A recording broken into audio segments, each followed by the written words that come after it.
Hi, I'm Geoff Stone, and welcome to another episode of the Lightning Studio podcast. Here with me today is Elijah Howe, a sophomore at GBC who's involved in everything and a good friend of mine and might host this thing. But before we get started, here's a quick rundown of what's happening this week at GBC. Tuesday the 4th at 3 p.m. is Tapas and Trivia, Black History Month edition.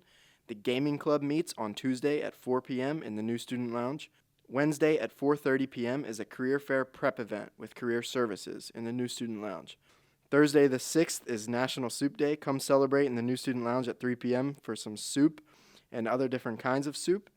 On Saturday the 8th is the Alumni Affairs event, Hoop It Up, where we watch our women's and men's basketball teams home games at 4 p.m. and 6 p.m. and also celebrate the 05-06 men's golf team's induction into the CACC Hall of Fame. And finally, please remember to bring your food donations to the Student Affairs office. Your donations are making a big difference. All right, let's get started. That intro is not recorded in one take, so, you might end up... Oh, man, I could perfect that, I guess. do it in less takes than me. All right. All right, so Elijah, you are from Australia. So can you tell me a little bit about just what's going on right now there? Yeah, so, as you said, I'm from Australia. I'm from the city of Canberra, which is actually the capital. It's a bit between Sydney and Melbourne for the people listening who don't really know much about Australia geographically. And at the moment, we've just had really, really horrific bushfires over the last 4 or 5 months. It really only came to light in the news around the world in the last 2.5, 3 months or so. Just through, people advocating for the cause about, all of our animals passing away because realistically their habitat's been destroyed and they have nowhere to go. To put it in comparison, between 500 million and 1.5 billion animals have lost their lives in our bushfires, which is it's truly horrific. And it's kind of it's hard for me to talk about as a resident since I'm not there at the moment, because all my family back home are still having to deal with struggles every day. My grandparents were evacuated from their home, and just when we thought it was pretty much dying down and all over, after thankfully a lot of rain, just outside Canberra at the moment, fire's just come over the hill. So realistically, everything's up in the air. We don't really know what's going on, how we can stop it.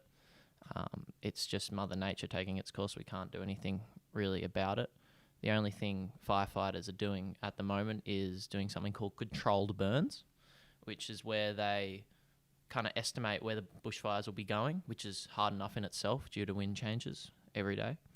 And what they do is they light their own fires and burn off some of the fuel, I guess you could say, like leaf litter and whatnot, because it's been so dry in Australia, which is one of the contributing factors to this disaster. And so they do these controlled burns, and it helps kind of stop where the fire can spread to by not giving it any fuel to burn. Now, I'd hate to be a firefighter in this position because there's just so many other factors that can just change your day and just basically put what you're doing in terms of these controlled burns to make you feel like they're just worth nothing. Because an example, there's a river in Australia called the Shoalhaven River, which is about 100 yards wide, I'd say, in most places. And there was a fire on one side of the river, and luckily the other side of the river was untouched, but all it took was a 25-mile-an-hour wind, blew the embers across the other side of the river, and another fire started. So it's one of those things where it's uncontrollable. As I said, we've had a terrible, terrible drought for the past... it's been probably five years at least at the moment. It's a cycle that goes through in Australia. But yeah, it's just been horrific. There's a bunch of contributing factors. I don't want to have to get political or anything on it because it's not my place. I'm not a politician or anything like that. But one contributing factor is that our Royal Fire Services funding was cut by over 50%. So they couldn't actually do their controlled burns before these fires started. So there's all this fuel left on the ground and they just can't do much about it. But yeah, That's terrible. I'm glad your friends and family are doing all right. But what could people do to help? Well, there's a few organisations that people can donate to. WIRES is one, WIRES. I forget what it stands for, but that's generally the big one. It's to do with our wildlife, and it's for rehabilitation for animals that have survived, thankfully. You can also donate to the Australian Royal Fire Service, which that will go towards more firefighters coming across. Actually, a few American firefighters have flown over, and sadly 5 actually lost their lives in a helicopter crash about 3 weeks ago, due to the thick smoke, and just the terrain in Australia is so unpredictable. So unfortunately, a bunch of firefighters lost their lives. And I mean, it's understandable due to the inexperience of, it's a different terrain, it's a different area. It's just really sad that, the American government sent these guys over to come and help, and they've done all they can. They just sadly lost their lives. Aside from that, there's so many organisations that you can donate to. All you would have to do is just go on Google and just say Australian bushfires donations. There's a lot that donate just to the wildlife. There's some that donate just to the people who have lost their homes, and who's lost family members. But there's also a great deal that donate to both, as well as the fire service. So I don't have all of their names on hand at the moment because there's just so many. It's so overwhelming, the support from all these organisations, which is fantastic. Well, if you send me some of the names of those, we can link them in the notes. That'd be great, actually. Yeah, that'd be perfect. So people can check those out. So if we rewind a couple years, can you tell me about how you made the decision to come to GBC all the way from Australia? Yeah, so it was funny, actually, because I would have been about 15 at the time. And so I'm on the men's soccer team here. I can't remember if you put that in the intro or not, but I've been playing soccer or football my whole life, and I was just planning on working hard, playing, trying to go professional in Australia, trying to go as high a level as I can in Australia, be paid to play. So not only can I enjoy the sport that I love, but also not have to worry about things financially, or at least as seriously as it would be if I wouldn't be getting paid to play. With that being said, I went to a rather prestigious private school in Canberra, and my parents were both very influential in pushing me through to higher education. They said that it's very important, and I agreed with them, especially in the world's changing, the global market for jobs and everything like that. People who don't have degrees generally have to go into construction, and even people, and not saying, like, my dad owns a construction business, and that's going fantastic, especially in Australia, because we have a problem with underemployment, which is where not enough people want to go into those jobs. So the salaries actually raise because there's higher demand for people and not enough people to actually provide the service. But for me to come over here, there was a scouting agency doing some form of, I guess you could call it a trial almost, to see who they would want to come over with them. So I went to this trial, and there was a bunch of my friends that did it, who I played club football with, everything like that. And we enjoyed it. We were like, oh, great, this might be interesting. America, college, I didn't even know you could get scholarships over there. We had conversations about it, and what the difference is and between there and here, and because in Australia our education system is different in terms of after school. The government pays for your schooling until you start earning a certain amount of money, like a salary. I'd say it'd probably be about $25,000 US a year. As soon as you start making that amount of money, you have to start paying the government back in increments. And I thought to myself, well, that's all well and good that I'd be able to get my degree, but I also kind of don't want to be in much debt after I finish my degree and start working, because I don't really want to get my life started when I'm 30, 35, properly, what I mean? Unless I get a phenomenal job with a great salary.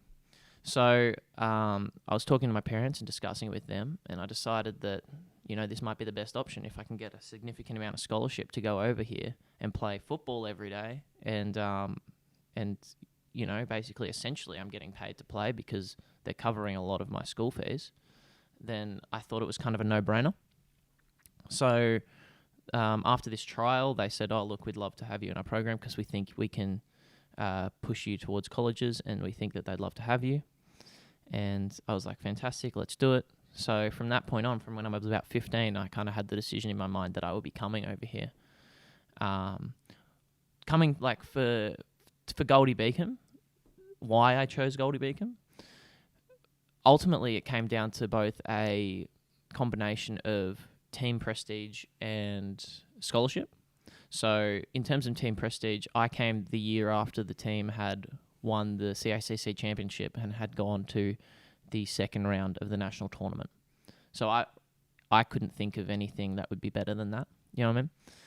Unfortunately, when I first arrived here, I got injured, and then we had one of the worst seasons for 15 years because a lot of seniors had left the year before. So even this year, it's been a slow rebuild. We had a much better season this year, and a lot of the boys are getting good. But did you watch Believe?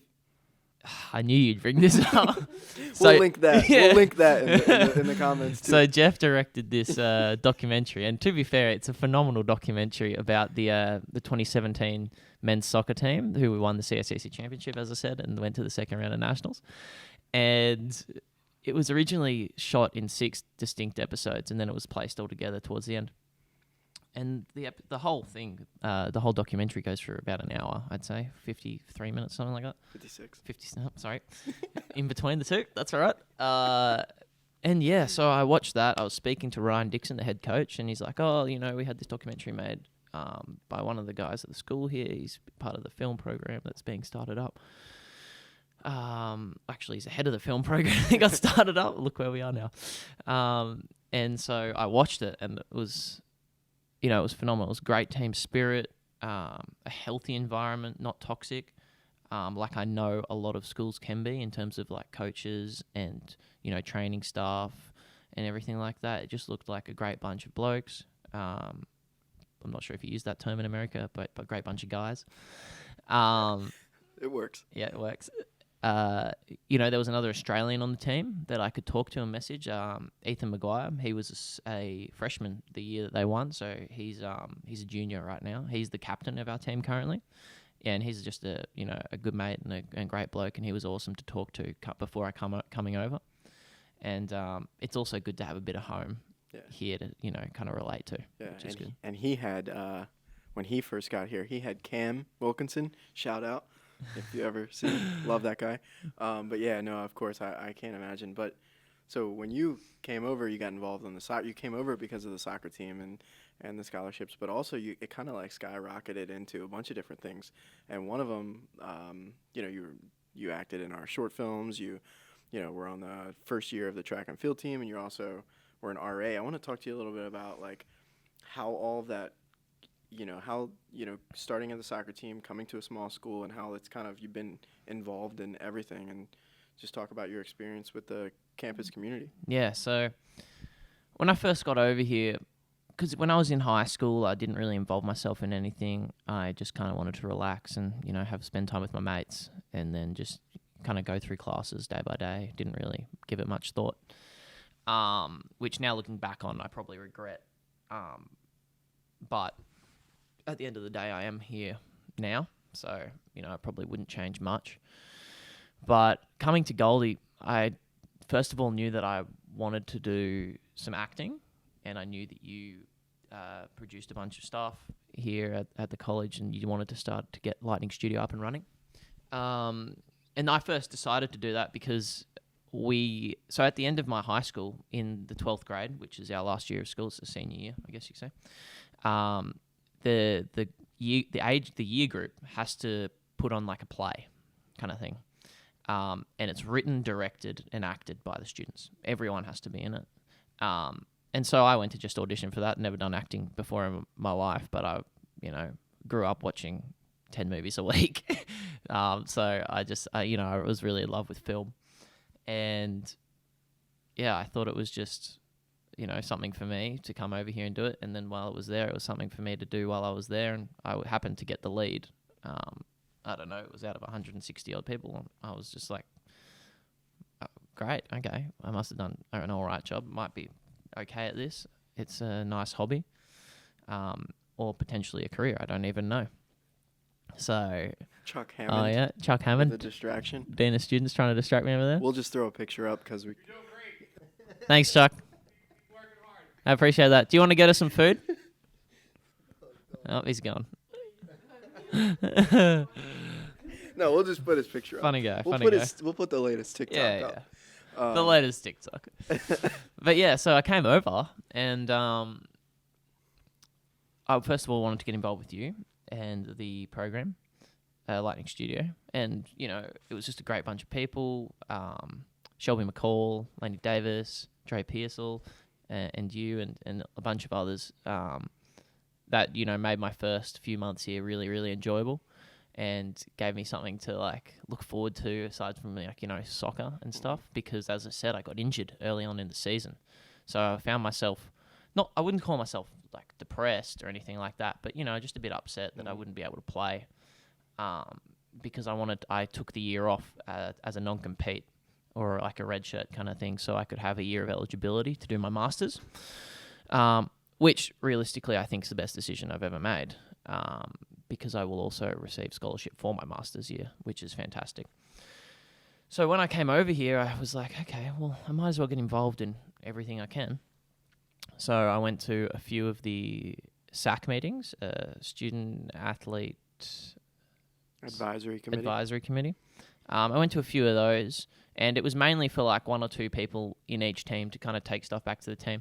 And there was already a few of the guys in the team that were there, so I'm like, okay, well, you know, I don't need to be as involved with this because it kind of seems like it's already kind of got direction and everything like that. So I kind of want to be part of something almost new, I guess you could say. And then like a bunch of other stuff, I got involved with GBC Swap, which is Students with a Purpose, led by Shane Murphy. And that was just basically a bunch of students getting together, talking about Bible, religion, just a bunch of other stuff, having just conversations about faith and all that kind of stuff, which is just, it just gets you thinking, and it's, you know, it's good to do. And then in my spring semester, I just was like, okay, well, I can't play soccer again, so I might just go ask Andy Shearer if I can join the track team, because I was pretty good at track when I was younger, and I decided why not give it a go again. So I decided to do that and got involved with the track team, trained every day, got really, really fit, really enjoyed it. I thoroughly enjoyed all the practices. The meets were a bit of a pain. There was 5 or 6 meets, and I'm someone who doesn't like competing in something that I know I'm not going to win. Because I'm, you know, a bunch of these athletes I'm coming up against have been doing track all their lives.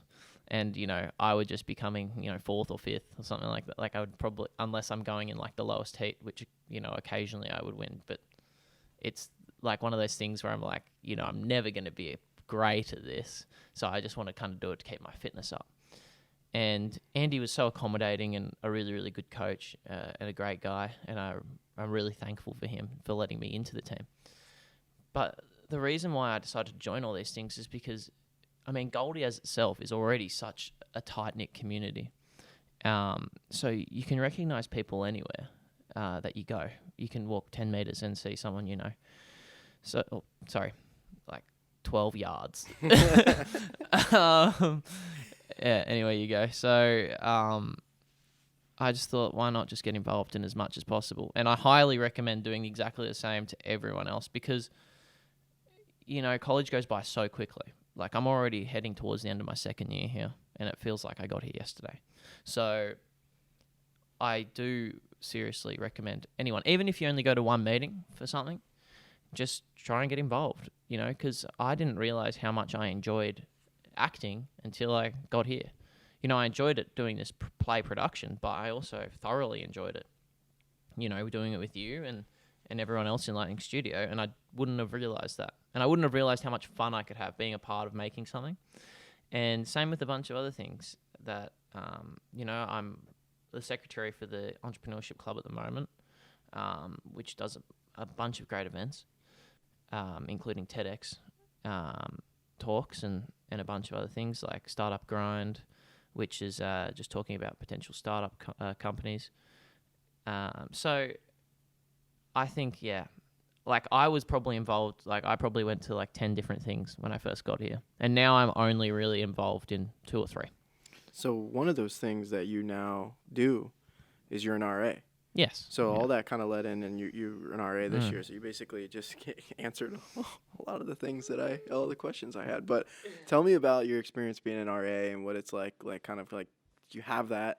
Like for me, my perspective of you, your value as an RA is definitely, like you said, your freshman year, you kind of did all of this stuff. And now, as an RA, you're looking after these younger students and students, other ones that may not know what's going on. Yeah, no, exactly. It's certainly a very different experience, I'd say, because like being an RA, first of all, I decided to do it because of the kind of like almost like because respect that I would receive from in terms of like when I wanted to go to sleep at night and stuff like that. Because when in my freshman year, like I loved all my roommates. They were a bunch of great guys, but they would be up till 1, 2 a.m. and they might be playing music at like 1 a.m. and I want to go to bed at like 11 or something like that. So there wasn't like that, it's just people live differently. Whereas being an RA, I currently only live with one person.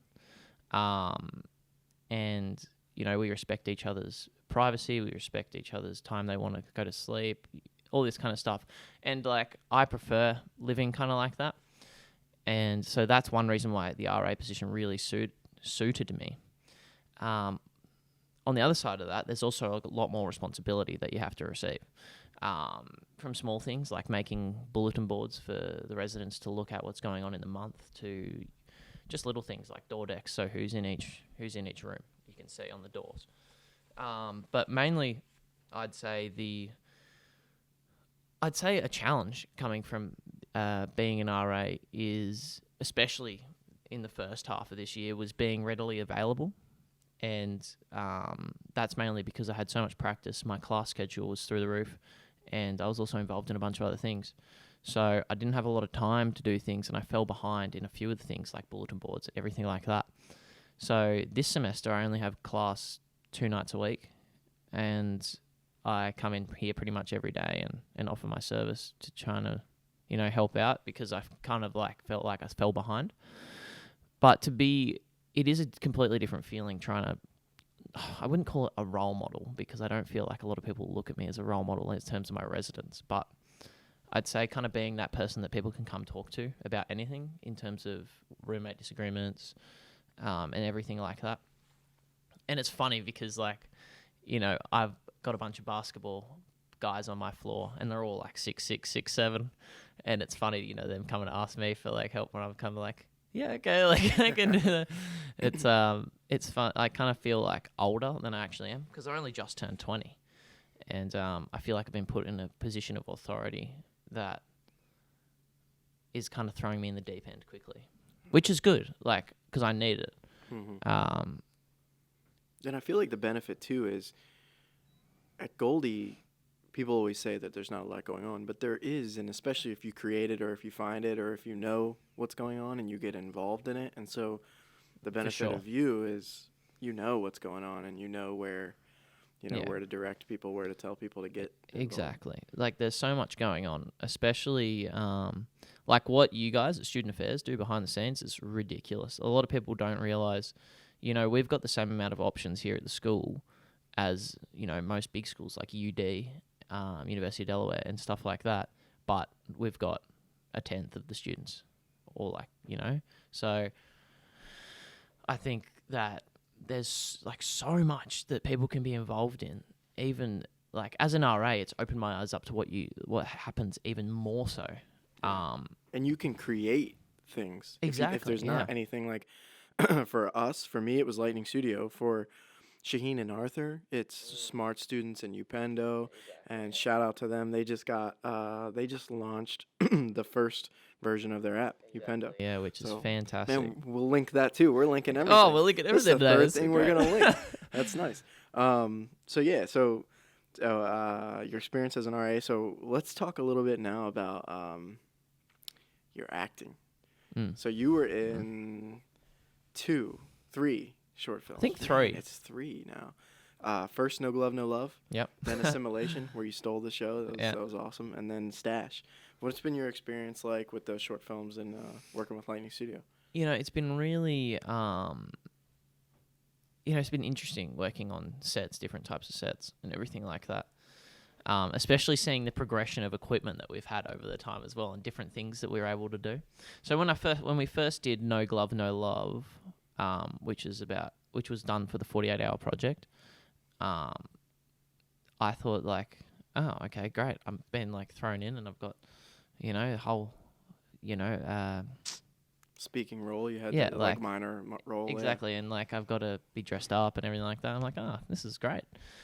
And I thought that went really well, and I was really happy with that, for a bunch of things. And I also learnt that sometimes what you want to produce as an actor can be completely different than what is actually needed for a scene and what's needed for a project, to fit the overall vibe, because you might be thinking you're reading the scene how it feels one way, but the director and a bunch of other people can be seeing it a completely other way, which is why I think it's really important for any person that's starting acting. And trust me, I'm no expert and I'm no professional, that's for sure. I'm only 20 and I've done 3 short films. So, but just from my personal experience, I think that it's really important to continuously, communicate with the director and the writers, because without that, it's going to take a lot longer than it has to. Than it needs to, really. Yeah. So I think that, the first, like No Glove, No Love was kind of like dipping my toe in the pool, and seeing if I liked it, and I did. I thoroughly enjoyed it. Then what we did next, Assimilation, was probably my favourite thing to do, because it was full on. It was just something that I never expected us to pull off well, and I think we did. For the budgeting and everything that we had. I think, like little details, how we made that black slime and everything like that, and how we made it jump and everything. I think that was phenomenal. So I was really proud of that, and I was proud of the performance. But I think what was really interesting about that is that it felt like I was shooting scenes forever, and only like a bit gets put in because it's like different takes of the same scene. And that's kind of what I was saying, like how you've got to change it up about, every different take, so the director has stuff he wants and can work with, like you can edit and work with. So I thoroughly enjoyed that, but it kind of left me like wanting more in a sense. And then our most recent short film, Stash, I wasn't even going to be involved with, because I was quite busy at the time, but I was more than happy to play a part in like helping. And then you came to me and go, oh, we wrote you a role. And I was like, okay, great, no worries. So I had a few lines in that, and then I died accidentally, apparently.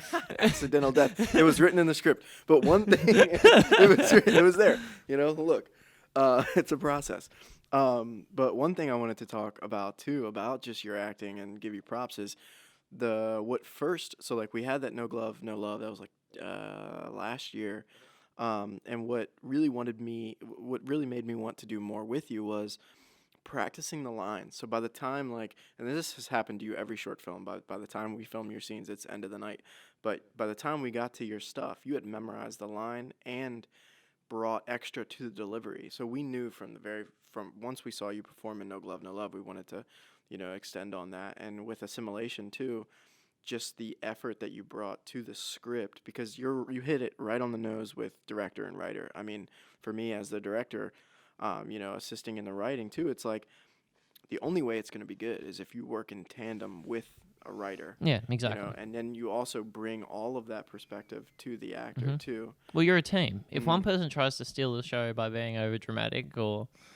tries to do something that has nothing really to do, like say in Assimilation, I'm like, oh, I'm going to put on like a Spanish accent because I think it needs, like, it's just dumb. Yeah. Like, just be smart, do what's the roles needed. Yeah. Don't try and make it about yourself, because if you do a good performance, it will look more towards you anyway. Yeah. And I feel like that's kind of what happened in Assimilation. Yeah. Because I wasn't supposed to actually become the main antagonist of the whole thing.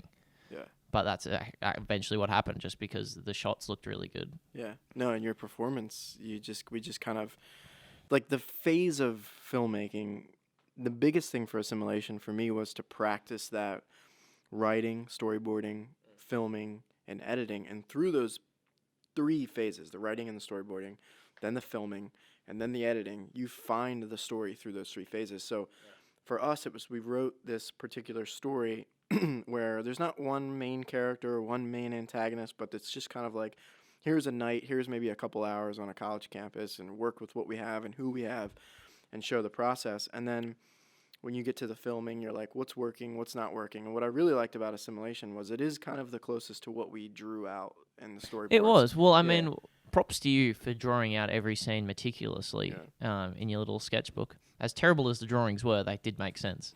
So I'm very glad that it kind of sorted itself out. And even I forget how much we were racing against the sun that night. Yeah. Because when we were shooting, we wanted to shoot it all in one night, because we had, I was covered in black goop and everything. It was a mess. It was it would have been 30 degrees and freezing, covered in water as well.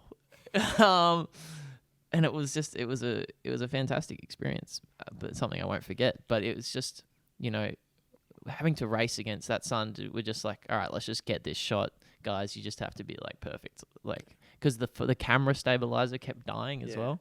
But the big thing is, we had this certain vision visually about the room changing from warm to cold tones as the night goes on, which was fantastic as well. What we did, so the lighting setup, my gaffer Jeremy, he's amazing. But what you brought to it, your acting, method acting, we couldn't even talk to you. You were like a zombie. And when you were out on the porch, that is so crucial to the other actors in the scene. There's only so much you can do. There's only so much directing. You gotta have, if you're acting, you have to 100% have to have somebody on the other end that's giving you something to work with. Yeah, well, for those scenes, Shelby, I wanted her to be genuinely scared of me. She knows me as Elijah, someone who's 5 years younger than her, and really hey, what's up? But I wanted to become, as part of the role would suggest, someone who she doesn't want to be near and is genuinely frightened of. And there was only one way that I could really achieve that. Yeah. And it worked. Yeah, it's nice. We'll link that. We're linking everything.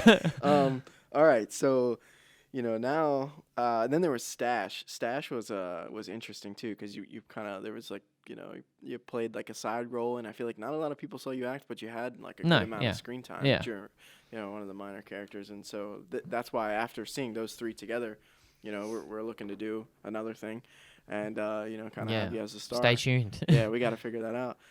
But to kind of go into the last phase here, with you, and you have a really good understanding of what's, the student life here, and you're involved in a lot of things. What would you say your perspective of all of the changes that are happening? Because you saw a different Goldie Beacom. Yeah. And right now is a different Goldie Beacom. Yeah. And next year and the years after that will be a different Goldie Beacom. Can you talk a little bit about that? Yeah, for sure. So in all honesty, I think that I love what Dr. Keith has come in and done for the college. She's given it a refreshing change of pace, and stuff seems to be getting done quicker and also with more effect. But in all honesty, there's a bunch of changes that have happened specifically in athletics, which is where I spend a lot of my time. We've got a fantastic new training room, a bunch of new trainers that have come in that is fantastic and take care of the athletes really well.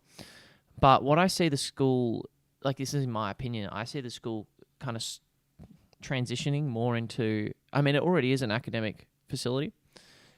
In athletics, we're at the NCAA Division II level. So I currently kind of see us maybe progressing even closer to that academic side and leaving athletics to the wayside. Not necessarily I'm saying it's the intention of people, in upper management here because I'm friends with everyone pretty much in upper management here. I don't know Dr. Keith very well, but I think that certainly I feel like athletics may be left behind.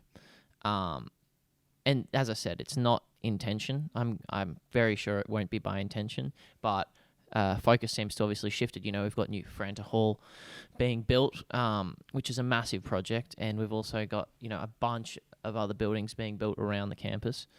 But yeah, I'm not sure how it's going to get steered, like what direction we're going to head here at the college. I'm sure everything will turn out fine because everything seems to be revitalized, especially from the administration side of everything. We've got a refreshing new conference room here. All the offices are new.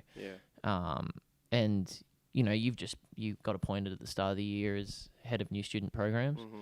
And I think that's really, important because a lot of people are getting into new programs. You're thinking of, brought in the gaming club, thinking of cheerleading, even a cricket team. So I think that cricket's kind of like baseball for you Americans, but better. It's an Australian sport, and I know that cuts Geoff deep because he played baseball, but that's all right. Well, that's a conversation for another podcast. For another podcast. Baseball, all the way.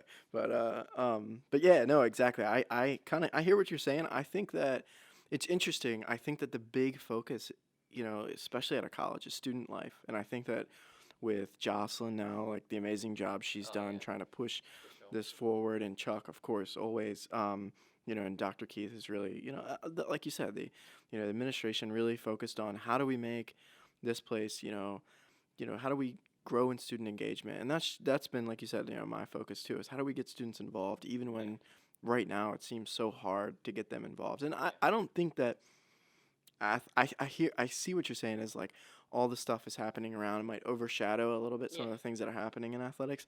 I never think that they'll get left in the wayside just because of how large our athletic population is and how active our athletes are in in student programs and how well they do in classes.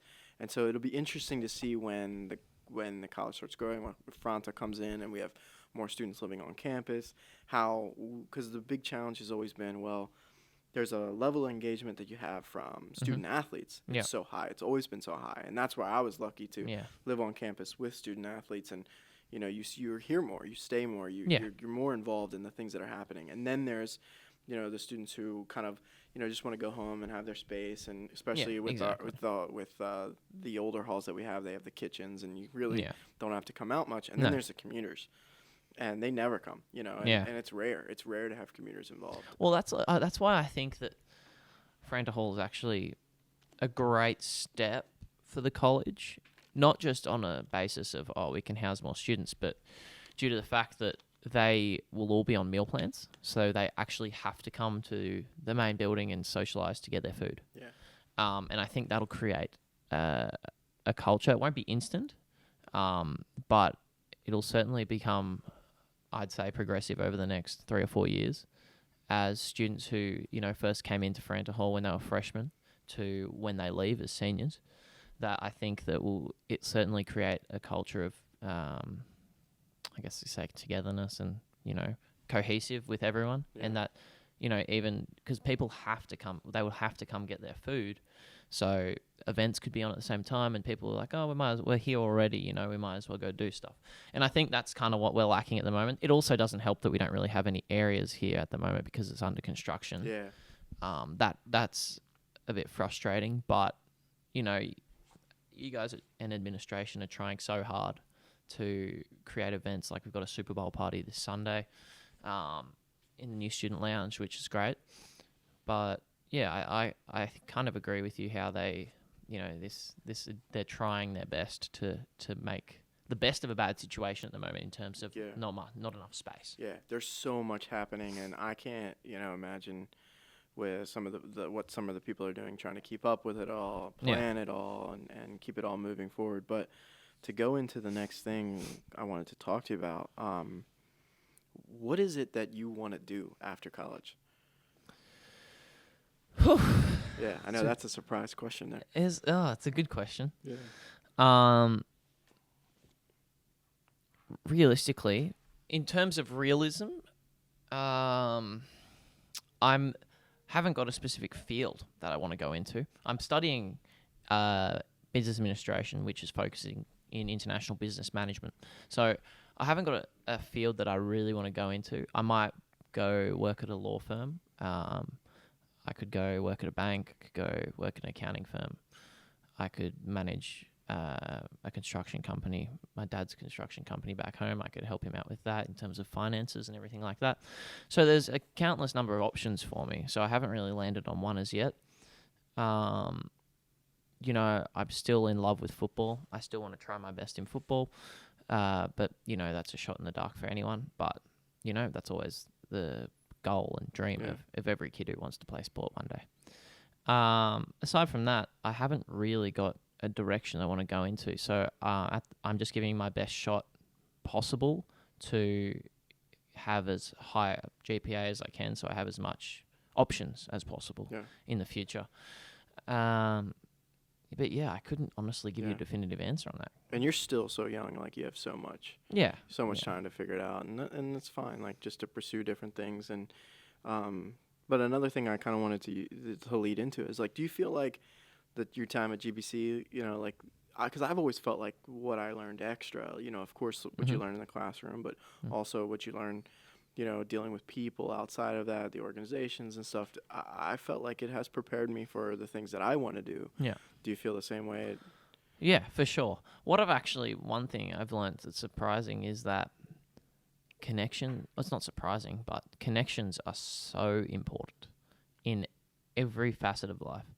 Like, you can have a great resume, but if you know someone and are a person that can have a great conversation and interview well, then your life can be changed with just one chat to a boss or a CEO or something, because they want those types of people to be employed. And I think that's one big thing that I've taken out of my time here at GBC, because due to our small classrooms, I have relationships with a fair amount of my professors, and, I consult Dr. Dan Young, who's the head of the master's program here for DBA. Yeah. DBA, doctorate, sorry, not master's. Yeah, even better, doctorate. Yeah. So he's very, very knowledgeable and has many connections in the Delaware and Maryland region, and basically just going to meetings with him where he's talking with a bunch of CEOs, multi-millionaires from their companies, for various companies, all entrepreneurs who have just done so well in their life. And I've talked to a bunch of them, taken all their business cards, and they go, yeah, we can go chat about something if you want to have a sit down one time. I'm more than happy to help you with anything. Just having those connections, I feel, has just opened so many doors, because, you can stay here and study, as hard as you possibly can, and then just, study in your room every night and only go to class and, eat and sleep. That's it. But as soon as you get out of here, where are you going to go? What, you're going to look at the, the classifieds and Craigslist, for a job? You gotta get out there, and that's one massive thing that I've learned here from Goldie. And I think that the tight-knit community has kind of helped with that, because you're kind of forced to communicate with people. You can't walk past the same person 50 times in one day and not say hi once, you know? So yeah, exactly. So if you had advice to give to, a student now, or even a new student coming to GBC or choosing a college, what would, with your kind of year and a half, you're almost 2 years in, what would that advice be? Well, if you want to come to a school that has, good value for money, that's got a fantastic community where you can find opportunity in everywhere, no matter what you want to do, you could honestly find an opportunity here at the college. It may seem small, and that there might not be many people that could help you later in life, but for such a tight-knit community, as I said, there are that many people who have such amazing experience in life and have done so well in their professional careers, especially our professors and doctors. I think that you would be silly to pass up an opportunity to come here if it presented itself over, unless you're going, you got like a full scholarship to somewhere, I think that this is one of the best places to go for a degree that, you're not overwhelmed with work. You're also not underwhelmed with work. I think you're comfortable doing your schoolwork, and it also gives you time to be involved with a bunch of other things outside. And if you want to play athletics, do athletics as well, whether it be basketball and stuff like that, and you're good enough, obviously, that all the coaches here are open for you to trial and attempt to walk onto a team, or you can get in contact and they may even offer you a scholarship. So I think that, Goldie, for someone starting out here new, just be as involved as you possibly can. No, like it doesn't have to be massive. You don't have to be the president of a club. You don't have to start a club. You can just sit in on 1 or 2 meetings a week, not a week, a month. Like, you know what I mean? So, and then for like current existing students, like I know a lot of people who just feel like that they're just wasting their days, who just feel like they haven't done anything for the past 2-3 years, So even now, it's not too late to start anything. Like I would highly encourage everyone to just be involved with anything. It honestly doesn't even matter what it is, because at the end of the day, the worst case scenario is that you use like 30 minutes of your life and you make a couple friends. That's the worst that can happen. So, yeah. Well, thank you for coming on this thing. You're a great member of our GBC community, and of course a great collaborator on our short films. I look forward to another one. Yeah, same. But all right, thank you, Elijah. No, thanks for having me, Geoff. Yeah. It's great. Really enjoyed it.